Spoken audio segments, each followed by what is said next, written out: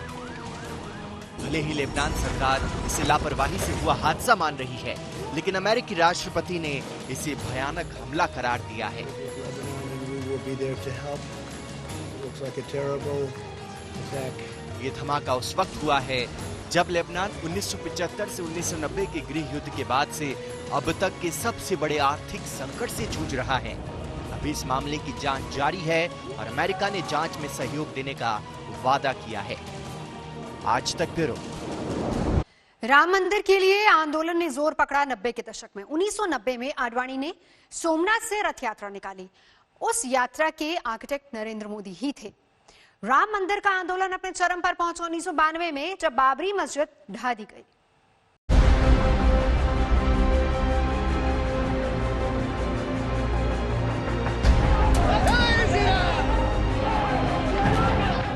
वो साल था 1990। राम मंदिर आंदोलन को धार देने के लिए बीजेपी के दिग्गज लाल कृष्ण आडवाणी ने अयोध्या के लिए रथ यात्रा निकाली। मकसद था मंदिर के पक्ष में जन समर्थन जुटाना और राजनीतिक पकड़ को मजबूत करना। रथ यात्रा की शुरुआत के लिए सोमनाथ को चुना गया। आडवाणी ने सोमनाथ में पूजा की और राम मंदिर निर्माण का संकल्प लिया और रथ लेकर निकल पड़े। रथ यात्रा को 30 अक्टूबर 1990 को अयोध्या पहुंचना था, लेकिन उससे पहले 23 अक्टूबर को ही बिहार के समस्तीपुर में तत्कालीन मुख्यमंत्री लालू प्रसाद यादव ने रोक दिया। आडवाणी और प्रमोद महाजन गिरफ्तार कर लिए गए। 30 अक्टूबर 1990 को रथ के साथ आडवाणी तो अयोध्या नहीं पहुंचे, लेकिन राम की नगरी में कार सेवकों का जमावड़ा लगा। यूपी के तत्कालीन मुख्यमंत्री मुलायम सिंह यादव ने उन कार सेवकों पर गोलियां चलवा दी। मैं राम के खुद ही मानने वालों में हूँ, लेकिन कानून तोड़ के या राम की जो पुरुषोत्तम मर्यादा पुरुषोत्तम राम कहे गए, तो उनकी व्यवस्था को तोड़ के, कानून को तोड़ के, मर्यादा को तोड़ करके कोई काम होगा तो क्या भगवान राम को ये पसंद होगा? इसके बाद आंदोलन ने और जोर पकड़ा। प्रयास किए हैं जी जान से, अनेक लोगों ने बलिदान दिए हैं। वो सूक्ष्म रूप में आज यहां उपस्थित है, प्रत्यक्ष उपस्थित हो नहीं सकते। ऐसे भी है जो है लेकिन यहां आ नहीं सकते।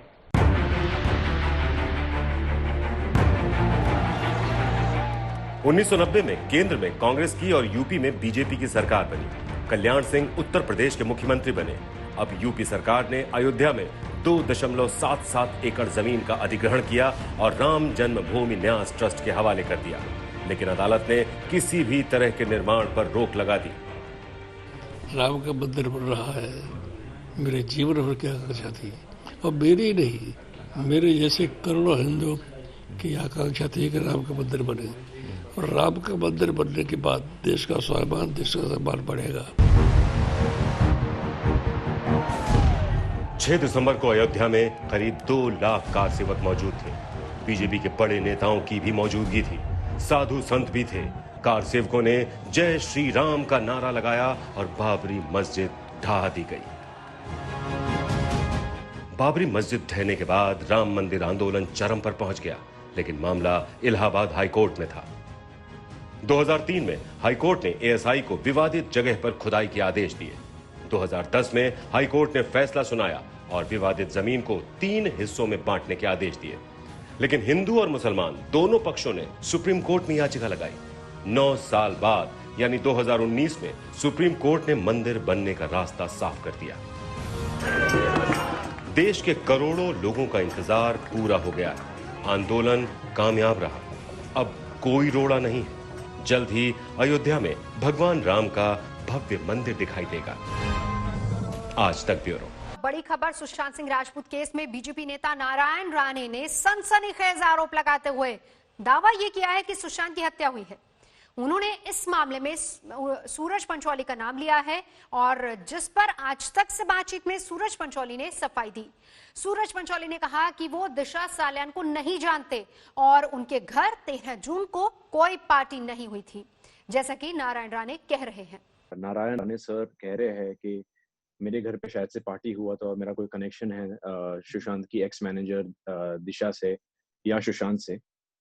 तो पहली बात मैं ये कहना चाहता हूँ कि ये सब जो न्यूज़ आई है या अफवाहें आई हैं, ये सिर्फ सोशल मीडिया के थ्रू आई है। ओके, जो भी आज फेसबुक पे लोग लिखते हैं या यूट्यूब पे लोग जो वीडियोस बना रहे हैं फ्रस्ट्रेशन में, वो न्यूज चैनल्स उठा के उसे आर्टिकल बना रहे हैं। ना मेरे घर में कभी कोई पार्टी हुई थी, ठीक है।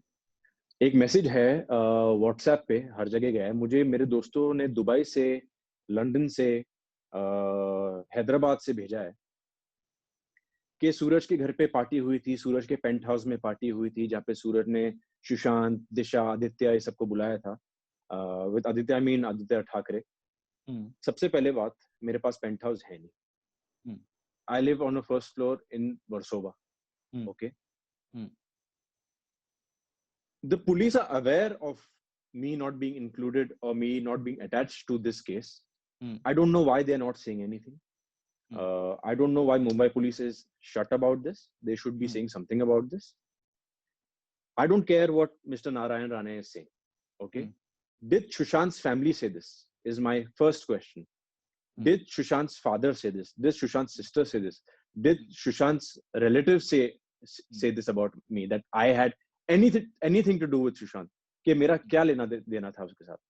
I have been facing this humiliation for the past 8 years from my case now being attached to Sushant's case. Kyun? Why? I don't know why. Because these people who are talking about me and these big news channels who are naming me, what proof do they have? I have been in court since I was 21 years old. Today I am 29. Since 8 years, I have been trying to fight my battle in court legally. I have won 2 defamation cases against Rabia Khan, but she's sitting in London, is still giving interviews, but she has no courage to show up in court and fight the case against me. It is very unfair. I have had sleepless nights because of this. It's been 8 years. I am still struggling in this industry. Let me say it clearly. I still am. I am no Shah Rukh Khan's son. Yes, my father is a part of the industry. He had his time, but now it is my battle by myself. I don't have this kind of support people think I do. Yes, Salman sir did launch me, but after that, it was up to me to prove myself in the industry. But these people don't let me prove it because they have ruined my image. They have humiliated me. They have humiliated my family. They have sabotaged my image since the past 8 years, and now they are dragging me into Sushant's case for no reason. I have never met Disha Salyan in my life. May her soul rest in peace. Suraj, I have never met her in my life. एक काम करते हैं, पहले पीछे चलते हैं। आप बोल रहे हैं पहली बात जो नारायण राणे ने बोला कि सूरज पंचोली से पूछा जाए कि 13 जून को उनकी पार्टी में कौन कौन था। आप बोल रहे हैं आपकी कोई पार्टी हुई ही नहीं 13 जून। सबसे पहली बात, मेरी कोई पार्टी ही नहीं हुई, ना मैं किसी की पार्टी में गया, मैं घर पे था। ओके, और उनसे ये बात पूछना चाहिए कि आपको सर ये बात किसने बताया है? क्या आपको ये व्हाट्सएप मैसेज आप पढ़ के बता रहे हो कि ये इस पे पुलिस कार्रवाई होनी चाहिए कि some third person who is frustrated at home writing a WhatsApp message and sending it to today, you know what the WhatsApp messages are? ये WhatsApp मैसेज की मैं बात करता हूँ। आप सही बोल रहे हैं कि जो उन्होंने बोला प्रेस कॉन्फ्रेंस में वो बहुत थोड़ा मिलता जुलता है WhatsApp मैसेज से। उन्होंने बोला कि दिशा सालियान जो थी, जो अलेजिडली सुशांत सिंह राजपूत की एक्स मैनेजर, प्रेस में आया जब वो शी पास्ड अवे, वो बोल रहे हैं उनका रेप हुआ, मर्डर हुआ। व्हाट्सएप मैसेज में ये चल रहा है कि सूरज पंचोली उसके पीछे है, उनके रेप मर्डर के, और एक बड़ा पॉलिटिशियन जिसको आदित्य ठाकरे का नाम आ रहा है उनसे जोड़ा जा रहा है कि भाई इन दोनों ने मिलकर या किसी पॉलिटिशियन के साथ सूरज पंचोली ने मिलकर उसका रेप मर्डर किया।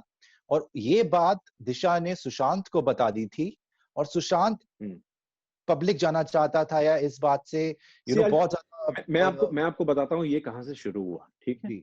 जी। फेसबुक पे एक पोस्ट किया था एक आदमी ने जिसका नाम है Puneet Vashishtha. Okay, Puneet Vashishtha is an actor.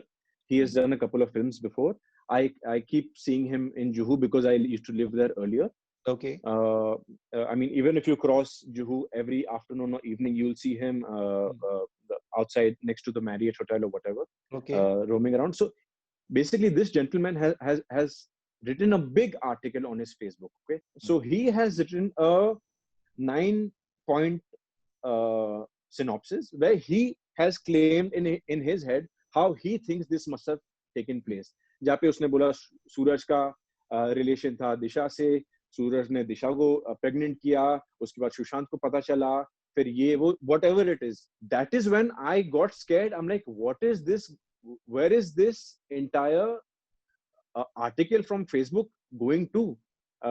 Leading news journalists are carrying this, leading papers, leading news anchors are talking about it. From a Facebook post, you take it to the biggest or one of the biggest channels on India, news channels on India. Is that how poor the journalism has become right now? अच्छा सूरज, आप हमारे आज तक के दर्शक भी देख रहे हैं, तो आप हिंदी में एक बार बताएं। हाँ। पुनीत वशिष्ठ एक आदमी थे जो आप, पुनीत वशिष्ठ ने आपके अगेंस्ट ऐसा क्यों लिखा? कोई आपकी दुश्मनी थी? देखो, उनको किसी को मेरी उनसे कोई दुश्मनी नहीं है, ठीक है ना मैं उनके साथ कभी काम किया हूँ, ना उनके साथ मेरी कभी इंटरेक्शन हुई है। उन्होंने ये, मेरा कनेक्शन इसमें वही आर्टिकल से हुआ था जहाँ पे ही थॉट कि ये जो बॉलीवुड माफिया है, जो अभी ये माहौल बना है, ये जो बॉलीवुड माफिया है, ये है वो है। सूरज का अफेयर था दिशा से, सूरज ने दिशा को प्रेग्नेंट किया, फिर सुशांत को मालूम पड़ा, फिर दिशा मारी गई, फिर सुशांत मारा गया, उसमें बीच का कनेक्शन सूरज है। ना मैं दिशा को जानता था, सुशांत को जानता था मैं, पर उससे 1-2 बार मिला हूं मैं। And my relation with him was very normal, very cordial, because हम सेम इंडस्ट्री के हैं। हम कभी किसी के घर पे मिले हो या कोई ऑफिस में मिले हो तो हमने हमेशा हाय हेलो किया है। वहां से मेरी और सुशांत की थोड़ी दोस्ती हुई थी, जहाँ पे सुशांत ने मुझे उसकी फिल्म स्क्रीनिंग्स पे भी बुलाया है। तो मेरी सुशांत से कोई किसी भी तरीके की दुश्मनी थी ही नहीं। मैंने 2017 में एक आर्टिकल दिया था, एक ब्लाइंड आर्टिकल आया था मेरे और सुशांत के बारे में। तो मैंने उसका क्लैरिफिकेशन तब दिया था that there is nothing between Sushant and me. मैं और सुशांत एक दूसरे को भाई बुलाते हैं, मतलब we call each other brother. I am much younger than him. He calls me little brother. We have never worked together, and unfortunately we will never have a chance to work together now. But he respected me and I respected him too as my senior, and that's about it. दिशा, एक minute दिशा, मैं सुशांत की बात पूरी करूंगा, दिशा पे वापस आते हैं। दिशा सालियान को क्या आप जानते थे, कभी मिले थे? आपने मुझे बताया कि भाई मैं इसलिए बचा हुआ हूं, जब हमने बात करी, इंटरव्यू की, और आप बहुत घबराए हुए भी थे कि बड़े नाम है, लेकिन अगेन आपने ट्रस्ट किया आज तक और इंडिया टुडे पे। लेकिन मैं ये आपसे पूछना चाहता हूँ, आपने मुझे बोला कि मैं इसलिए बचा हुआ हूँ सुशांत की, ना मेरी उस दिशा के साथ कोई फोटो है, ना ही मैंने उसको कभी फोन किया था, that's why they can't prove, और किसी को मुझे फंसा भी नहीं सकते। देखो, ये जितने भी बड़े लोग मेरा नाम ले रहे हैं, I challenged them today to prove it and show that I had any connection with Disha or her family. I don't have a number. I never had a number, nor has she ever contacted me, nor have I ever contacted her, nor have I ever met her in any place. Now they have taken my friend Sonakshi Raj's photo. Okay, I have a photo with Sonakshi, who's my friend. They have made that photo into Suraj and Disha Salian photo. मेरी कभी ना दिशा से interaction हुई है, ना कभी बात हुई है, ना कभी मुलाकात हुई है, ना कभी कोई कनेक्शन बना है, ना मेरी दिशा से, ना उनकी फैमिली से, ना उनके कभी कोई रिलेटिव से। मैं जानता ही नहीं हूं या जानता ही नहीं था कि दिशा सालियान कौन है। और इस बीच सुशांत मामले की जांच करने को सीबीआई तैयार है, तो ईडी भी पूरे एक्शन में है। आज रिया के सीए से पूछताछ होगी, जबकि कल यानी कि 7 अगस्त को रिया ईडी के अफसरों के सामने होगी। साथ ही साथ आपको यह भी बताता चले कि मुंबई के अपार्टमेंट में रिया वापस लौट आई हैं, क्योंकि कुछ दिन से वो वहां पर नहीं थी।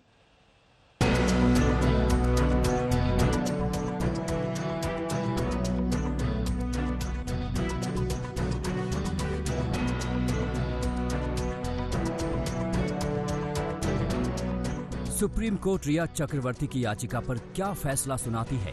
सीबीआई जांच को लेकर कुछ अलग आदेश देती है? ये जब होगा तब होगा। फिलहाल तो सुशांत सिंह की मौत की जांच के लिए सीबीआई पूरी तरह से तैयार है।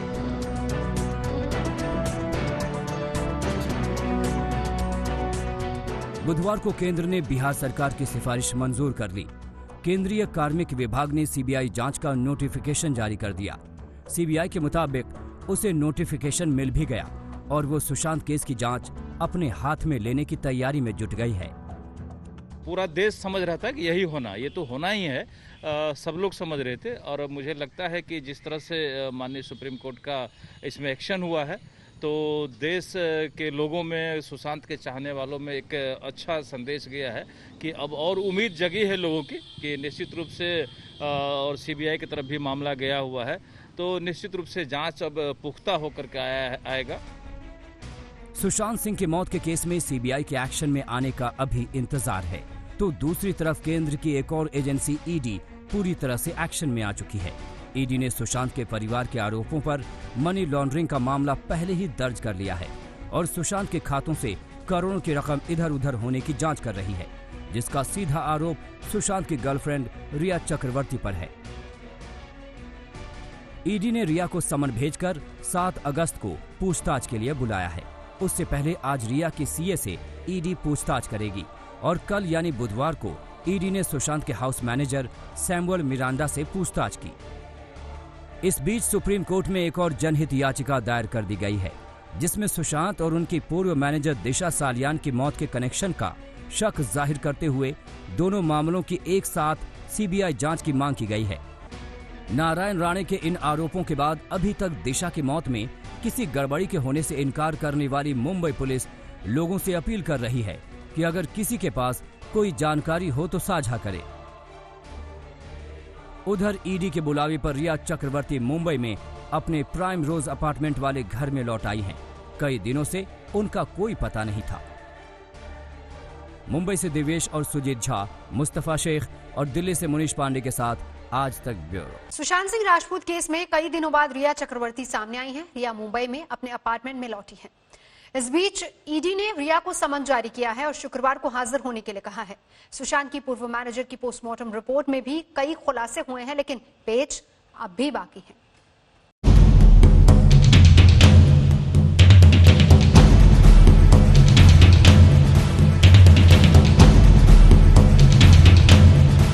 कहां लापता हो गई रिया चक्रवर्ती?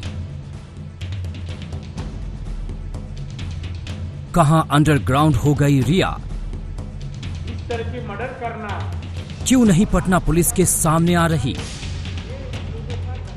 ये वो सवाल हैं जिनकी तलाश में बिहार पुलिस मुंबई की खाक छान रही है। सुशांत सिंह राजपूत मामले में रिया की तलाश बिहार पुलिस को है, लेकिन रिया गायब है। न उसकी भनक लग रही है, न ही उसका कोई अता पता चल पा रहा है। बिहार के डीजीपी ने अपना दर्द बयां करते हुए यहां तक कह दिया कि जब उनकी पुलिस मुंबई में खुद छुपते फिर रही है तो कैसे करें जांच? भाई हम कैसे करेंगे when she is not available, she is not coming forward, how can I question her? She is absconding. I have been telling this from very beginning. She is absconding without any information. I don't know, people say that she is in touch with Mumbai police. We don't have any information whether she is in touch with Mumbai police or not. But she is not in touch with us. We are looking for her. रिया चक्रवर्ती पर शक की सुई उसी दिन गहरा गई जब पटना में सुशांत के पिता ने एफआईआर दर्ज करवाई थी। उसके बाद एक खुलासे होने लगे। इस मामले में प्रवर्तन निदेशालय भी जांच में जुट गई है। प्रवर्तन निदेशालय ने 7 अगस्त को रिया चक्रवर्ती को हाजिर होने को कहा है। इस बीच सुशांत के असिस्टेंट रहे अंकित आचार्य ने कई चौंकाने वाले खुलासे किए। शायद वो मैडम ही होगी, रिया मैडम ही होगी कि करवाई होगी ये सब। अचानक पुराना स्टाफ को निकलवा दी, नया स्टाफ को रख दी। बट जो नया स्टाफ था उनसे कांटेक्ट होते रहता था, तो उनसे हम पूछताछ करते रहते थे क्या हुआ सर, किधर है क्या है, क्योंकि हम 3 साल से उनसे रिलेशनशिप में है ना। तो फिर हम बोले कि मैडम घर के लिए खर्चा कर रही है, बैंक अकाउंट में ये वो बहुत ज़्यादा खर्च हो रहा है, एक्सपेंसेस हो रहा है। ये आपको पुराने नौकरों ने बताया? पुराना नौकर कि मैडम सर के अकाउंट में से पैसा निकाल के खर्चा कर रही हैं, ये बताया था। तो फिर क्या खर्चे थे ये? मालूम नहीं, कुछ बोल रहे थे पूजा वूजा हो रही थी, ये वो हो रही थी। सुशांत मामले में एक कड़ी दिशा सालियान से भी महाराष्ट्र बीजेपी ने जोड़ा है। सुशांत के पूर्व मैनेजर दिशा सालियान की मौत में पोस्टमार्टम रिपोर्ट आने के बाद भी कई सवाल बाकी हैं। दिशा की पोस्टमार्टम रिपोर्ट में सिर में चोट और शरीर पर जगह जगह चोट का जिक्र है। 8 जून की रात को दिशा सालियान की मौत हुई थी। संदिग्ध हालात में दिशा 14वीं मंजिल से नीचे गिरी थी। दिशा के साथ यौन शोषण हुआ है या नहीं, इसका पोस्टमार्टम रिपोर्ट में कहीं जिक्र नहीं है, लेकिन इसकी जांच अभी बाकी है। दिशा की मौत 9 जून को रात 2 बजे के आसपास हुई, लेकिन पोस्टमार्टम 2 दिन बाद 11 जून को किया गया था। इससे सवाल ये खड़ा होता है कि क्या वजह थी जिससे बोरीवली पोस्टमार्टम सेंटर पर ऑटोप्सी 2 दिन देरी से की गई। हालांकि दिशा के पिता का कहना है कि उन्हें मुंबई पुलिस पर भरोसा है। सुशांत सिंह राजपूत सुसाइड मामले में कई कड़ियां हैं जिन्हें जोड़कर ही सच्चाई का पता लगाया जा सकता है। मुंबई से मुस्तफा सौरभ वक्तानिया, पटना से रोहित सिंह, दिल्ली से मुनीश पांडे के साथ आज तक ब्यूरो। सुशांत केस की जांच को लेकर महाराष्ट्र और बिहार सरकार में पहले ही ठनी थी। अब सुप्रीम कोर्ट में मामला जाने के बाद मुंबई पुलिस अपने रवैये पर अड़ी है। कोर्ट से फटकार मिलने के बावजूद बिहार के आईपीएस ऑफिसर को अभी तक क्वारंटीन से नहीं छोड़ा गया।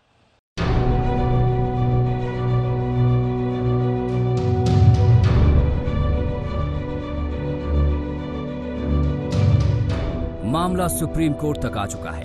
पहली सुनवाई भी हो गई और बिहार पुलिस के आईपीएस के साथ हुए सलूक पर मुंबई पुलिस को फटकार भी पड़ गई। लेकिन आईपीएस विनय तिवारी का क्वारंटीन अभी खत्म नहीं हुआ, लिहाजा बिहार पुलिस अपने अफसर के लिए फिर से कोर्ट का दरवाजा खटखटाने को तैयार है। आप नहीं चाहते कि हम इनको नहीं घूमने देंगे, नहीं बात करने देंगे, नहीं इन्वेस्टिगेशन करने देंगे। वो उन्होंने खुला रूप से प्रेस कॉन्फ्रेंस करके दूसरे दिन बोल भी दिया कि हम नहीं करने देंगे। सर, तो हमने कहा कि तो आने तो दो, कैदी बना के रखोगे, आने दो। ऑल इंडिया सर्विसेज का अफसर, आईपीएस अफसर है वो। हम तो 3 दिन इन्वेस्टिगेशन कर पाए, लेकिन 3 दिन में ही जितना कर लिया वो बहुत है। इतना तो देश के सामने दिखा दिया कि दाल में कुछ काला है। वहीं बुधवार को सुशांत सिंह की मौत के मामले में सुप्रीम कोर्ट में हुई पहली सुनवाई में न तो बिहार पुलिस की मुराद पूरी हुई, न ही मुंबई पुलिस को कोई बड़ी राहत मिली। न रिया चक्रवर्ती को कोर्ट ने जो आदेश दिए वो ये हैं। सुशांत के परिवार को, बिहार सरकार को, महाराष्ट्र सरकार को और केंद्र सरकार को नोटिस जारी किए हैं। सभी पक्षों को 3 दिनों में अपना जवाब सुप्रीम कोर्ट में देना होगा। महाराष्ट्र सरकार को अब तक की जांच पर रिपोर्ट भी देनी होगी। बिहार के आईपीएस अफसर को क्वारंटीन पर महाराष्ट्र सरकार को फटकार लगी। सीबीआई जांच को लेकर फिलहाल कोई फैसला नहीं। मामले की सुनवाई अगले हफ्ते होगी। जब तक सीबीआई टेक ओवर नहीं करती है फॉर्मल नोटिफिकेशन के तहत, तब तक बिहार पुलिस इन्वेस्टिगेट करेगी। और जिस दिन सीबीआई अपना नोटिफिकेशन गवर्नमेंट ऑफ इंडिया का आ जाएगा टेक ओवर करने के लिए इस इन्वेस्टिगेशन को, उसके बाद से सीबीआई इन्वेस्टिगेट करेगी। इसलिए इन्वेस्टिगेशन को कहीं रोका नहीं है, न बिहार पुलिस को न सीबीआई को। केंद्र सरकार की मंजूरी के बाद सुशांत सिंह केस की जांच सीबीआई अपने हाथ में लेने को तैयार है, लेकिन मामला अब सुप्रीम कोर्ट पहुंच चुका है। बुधवार की सुनवाई में सीबीआई जांच के मुद्दे पर भी बहस हुई। सुशांत के परिवार के वकील ने दलील दी कि मुंबई पुलिस पर भरोसा नहीं है, वो सबूतों से छेड़छाड़ कर सकते हैं। इसका विरोध करते हुए महाराष्ट्र सरकार ने कहा कि मुंबई पुलिस जांच करने में सक्षम है। इस पर कोर्ट ने कहा कि सुशांत काफी टैलेंटेड और उभरते हुए कलाकार थे और उनकी रहस्यमयी तरीके से मौत होना जांच का विषय है। मुंबई पुलिस पूरे विश्व में जानी मानी एक जांच एजेंसी है, प्रतिष्ठा है मुंबई पुलिस को, सबको मालूम है। तो फिर भी आप ये करना चाहते हो, उसका मतलब आपने एक निर्णय ले चुके थे पहले ही, उस राजनीतिक उसका माहौल बनाने का, राज्य की सरकार को बदनाम करने का, बिहार वर्सेस महाराष्ट्र करना, ये सब पहले से ये स्क्रिप्ट किसी ने लिख चुके थे। सुशांत सिंह राजपूत की मौत के जिम्मेवार लोगों को न्याय दिलाने की दिशा में महाराष्ट्र के मुख्यमंत्री और महाराष्ट्र के पुलिस को जरूर पहल करनी चाहिए। और अब यह अनावश्यक जो टकराव है उसको खत्म करके बिहार पुलिस की मदद में महाराष्ट्र पुलिस को सामने आना चाहिए। सुशांत सिंह की मौत की गुत्थी दिन ब दिन जिस तरह से उलझ रही है, उससे ये शक पैदा होना लाजमी है कि मामले में कुछ बड़े लोगों का हाथ हो सकता है। ऐसे सारे सवालों के जवाब तलाशना किसी एक राज्य की पुलिस के बस की बात नहीं लगती। मुंबई से सुजीत झा, कमलेश सुतार, दिल्ली से अनिशा माथुर और संजय शर्मा के साथ आज तक ब्यूरो।